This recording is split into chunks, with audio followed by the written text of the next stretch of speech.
नमस्कार दोस्तों, मैं राकेश वर्मा आप सभी का स्वागत करता हूं आपके अपने परिवार एसएन गुरुकुल पर।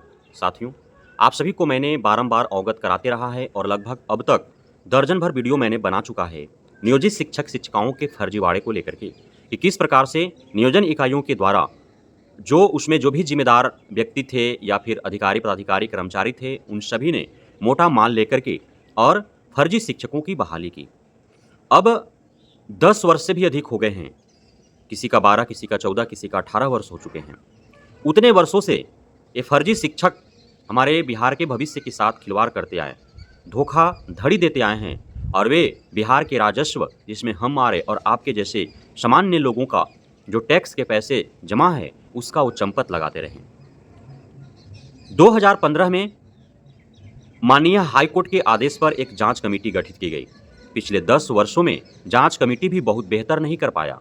सिर्फ यही कहते आया कि लगभग 1 लाख से अधिक नियोजित शिक्षक-शिक्षिकाओं का फाइल फ़ोल्डर उसके पास है नहीं और यह जांच कमेटी के द्वारा आम चौक-चौराहे पर, सड़कों पर स्वीकार नहीं किया गया, बल्कि माननीय हाई कोर्ट के द्वारा जब सवाल-जवाब किए गए, जवाब तलब किया गया जांच कमेटी, बिहार सरकार और शिक्षा विभाग से, तो जांच कमेटी ने माननीय हाई कोर्ट के समक्ष स्वीकारा कि 1 लाख से भी अधिक नियोजित शिक्षिकाओं का फाइल फ़ोल्डर उनके पास नहीं है, अर्थात उतने शिक्षक-शिक्षिकाएँ संदेह के घेरे में हैं कि हो सकता है वो फर्जी होंगे, क्योंकि 10 वर्षों में उनका फाइल फ़ोल्डर नहीं पहुँच पाया।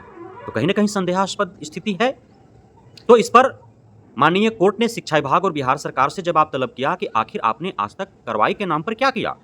तो शिक्षा विभाग ने यह कहते हुए पल्ला झाड़ लिया कि नियोजन इकाइयों को दिशा निर्देश जारी कर दिया गया है। लगभग 15 से 18 हज़ार नियोजित शिक्षक-शिक्षिकाओं पर कार्रवाइयाँ हुई हैं। लेकिन जब 1 लाख से अधिक नियोजित शिक्षक-शिक्षिकाएँ फर्जी होने की संदेहास्पद स्थिति में हैं, तो सिर्फ 15-18 हज़ार ही नियोजित शिक्षक-शिक्षिकाओं पर क्यों कार्रवाइयाँ हुई और अन्य पर क्यों कार्रवाइयाँ नहीं हुई? क्योंकि 10 वर्ष बीत चुके हैं, बहुत समय दे दिया गया। तो फिर वो बचने-बचाने हेतु ढुलमुल तरीके से अपना जवाब पेश किया। लेकिन माननीय कोर्ट ने समझ गया कि क्या कुछ मामले चल रहे हैं, क्योंकि बहुत ऐसे सुनने को मिला है कि जो जांच कमेटी है, शिक्षा विभाग है, वह उन्हीं पर कार्रवाइयाँ कर रही हैं जो मैनेज कर पाने में सक्षम नहीं हो पा रहे हैं, जिनका पैरवी, पहुँच, पकड़ नहीं है, जो पैसा नहीं दे पा रहे हैं, मोटा रकम नहीं दे पा रहे हैं अधिकारी पदाधिकारियों को, जांच कमेटी के अधिकारी पदाधिकारियों को। जो दे रहे हैं वो बचे हुए हैं। हो सकता है कि 1 लाख से अधिक नियोजित शिक्षक-शिक्षिकाएँ जिनका फाइल फ़ोल्डर नहीं है, उनमें से हज़ारों अब तक रिटायर हो चुके होंगे और बहुतों ने तो खुद ही नौकरी छोड़ दी, बहुतों पर कार्रवाई हुआ। तो बचे ही कितना होंगे? आधे लोग जो है 3 प्रकार से उनकी नौकरी समाप्त हो चुकी होगी। कुछ त्यागपत्र दे दिए होंगे, कुछ ने छोड़ दिया होगा, कुछ जो है रिटायर हो चुके होंगे और 15-18 हज़ार पर तो कार्रवाइयाँ हुई हैं विभागीय। तो माननीय हाई कोर्ट ने अंतिम रूप से यह फटकार लगाते हुए कहा कि यदि विभाग कार्रवाई नहीं करती है, तो फिर माननीय हाई कोर्ट उन सभी 1 लाख से अधिक शिक्षक-शिक्षिकाओं पर एक ही कलम में कार्रवाई करने के लिए मजबूर होगी, जिनका फाइल फ़ोल्डर अब तक नहीं पहुँचा है निगरानी समिति जाँच कमेटी तक, क्योंकि उन्हें इस शिक्षा कोष पोर्टल के जरिए भी अपना डॉक्यूमेंट्स जाँच कमेटी तक पहुँचाने का मौका दिया गया था। सक्षमता परीक्षा की बात करें तो आप सभी को ज्ञात है कि लगभग 1150 से 1200 शिक्षक-शिक्षिकाएँ वैसे थे जिनका सीटेट, बीटेट, एस्टेट सर्टिफिकेट नंबर एक ही था, अन्य डॉक्यूमेंट्स भी सेम थे या फिर नाम भी सेम पाए गए हैं, तो उन सभी को संदेह के घेरे में रखा गया। कुछ शिक्षक-शिक्षिकाओं का एडमिट कार्ड ही नहीं जारी किए गए, कुछ का जारी भी हो गए, परीक्षा भी दिए, उनका रिजल्ट भी घोषित हो गया और उन्हें डिस्ट्रिक्ट भी अलॉट कर दिए गए। तो यह भी एक सोचने वाली, समझने वाली बात है कि जब वे फर्जी की स्थिति में थे, संदेह के घेरे में थे, तो फिर उनका एडमिट कार्ड कैसे जारी हुआ? कौन जारी किया? परीक्षा में कौन बैठने दिया उनको? रिजल्ट कैसे जारी हो गया? और उनका जिला अलॉट हो गया, अब विद्यालय भी अलॉट हो जाएगा, उनका योगदान भी हो जाएगा। तो फिर क्षमता परीक्षा का मायने क्या रह जाएंगे जब फर्जी शिक्षकों में से कुछ शिक्षक जो फर्जी है वो विद्यालय में क्षमता परीक्षा पास करने के बाद भी राज्यकर्मी बन के पढ़ाएंगे? तो किस प्रकार की जाँच चल रही है, यह सोचने और समझने की बात है। मैंने आपको बताया है कि जो भी 1150-1200 नियोजित शिक्षक-शिक्षिकाएँ क्षमता परीक्षा के आवेदन के दरमियान जो फर्जी होने की स्थिति में थे, जो संदेह के घेरे में थे, उन सभी को डॉक्टर मदन मोहन झा सभागार में भौतिक सत्यापन हेतु बुलाया गया। उनमें से आधे गए, आधे नहीं गए। 420 ऐसे शिक्षक-शिक्षिकाएँ थे जो नहीं पहुँच पाए।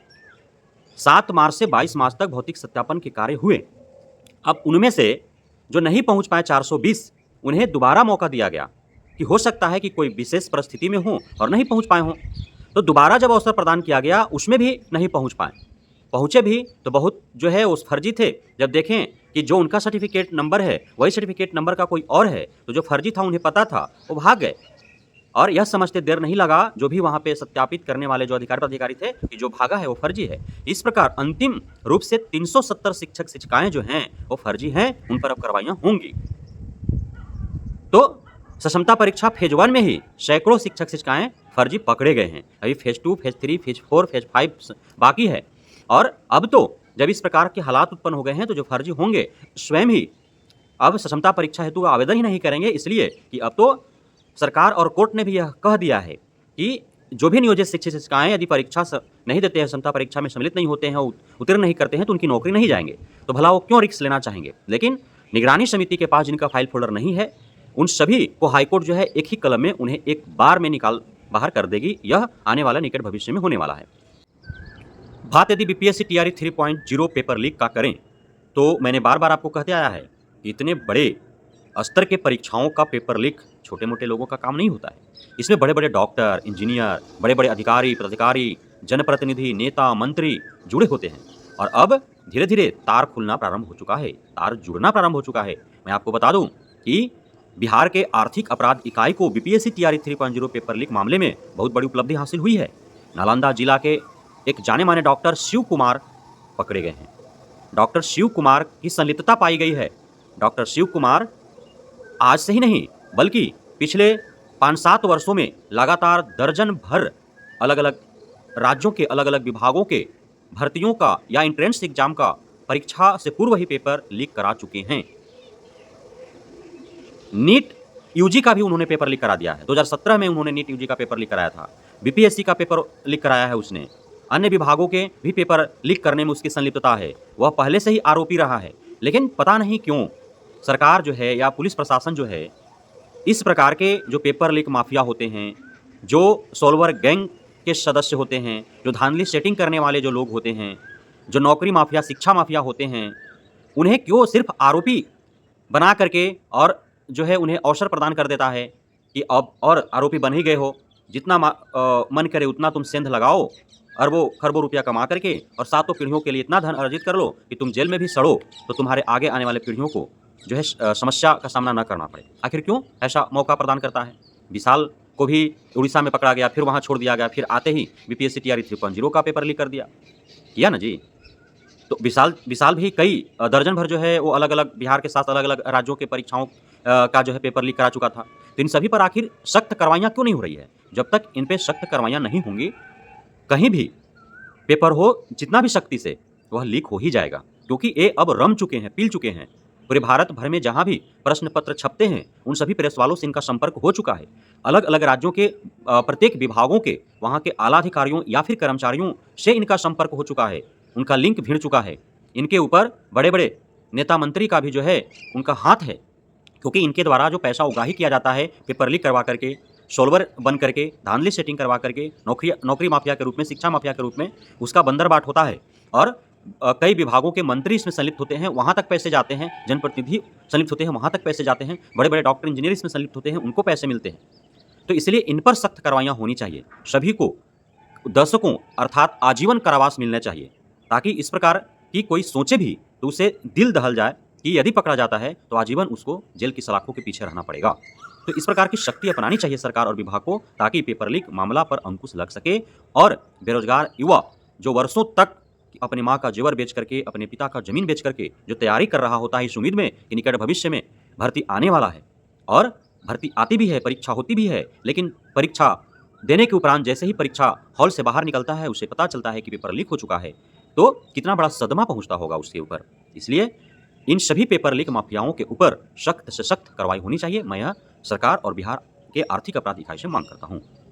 बहुत बहुत धन्यवाद आप सभी साथियों का हमारे साथ जुड़े रहने के लिए, बनने के लिए, इतना प्यार देने के लिए, हम पे भरोसा बनाए रखने के लिए। जय हिंद।